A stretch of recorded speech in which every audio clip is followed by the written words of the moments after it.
Hier, ce directeur m'a plaqué contre le comptoir et m'a humilié devant tout le monde. Le lendemain matin, la direction de l'hôtel a été réveillée par une convocation urgente à une réunion. À 9h50, j'ai remis les mêmes vêtements déchirés et sales que la veille et je me suis regardé dans le miroir. Même moi, j'en ai été surpris. À 10h pile, les portes de la salle de réunion se sont ouvertes. Le même directeur que la veille était assis à la place principale, les jambes croisées. Quand il m'a vu, il est resté figé un instant, puis il a crié « Dégage d'ici, espèce de mendiant ! Comment oses-tu entrer dans une réunion aussi importante ?» Aujourd'hui, des cadres supérieurs viennent accueillir une personnalité très importante. Des gens comme toi n'ont rien à faire ici. Mais ce qu'ils ne savaient pas, c'est que la personnalité importante dont il parlait, c'était moi. Il appelait déjà la sécurité. À cet instant précis, le président de l'hôtel s'est levé. Il s'est approché de moi, a baissé la tête et a dit « Patron ». Toute la salle de réunion est devenue silencieuse,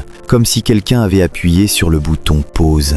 Le visage du directeur s'est figé instantanément. Ses lèvres se sont mises à trembler. Il a balbutié « Qui êtes-vous » Je l'ai ignoré. Je me suis assis, j'ai pris la vieille valise usée, je l'ai posée doucement sur la table et je l'ai ouverte. Une valise remplie d'argent est apparue devant tout le monde. L'air est devenu lourd. Je l'ai regardé et j'ai dit calmement « Hier soir, vous avez dit que quelqu'un comme moi ne méritait que d'aller au bain public. Et vous m'avez plaqué contre le comptoir pour m'humilier devant tout le monde. Personne n'osait parler. Je me suis tourné vers le responsable des ressources humaines et j'ai dit « Ce directeur est licencié, avec effet immédiat. Et ce n'est pas tout. Dans tout le secteur, il ne sera plus jamais embauché. » Il est tombé à genoux sur le champ, en pleurant, disant qu'il avait une famille, qu'il avait des enfants. Je l'ai regardé et je me suis souvenu de la façon dont il m'avait humilié la veille. Puis j'ai dit « Hier soir, vous ne m'avez pas non plus demandé si j'avais une famille. »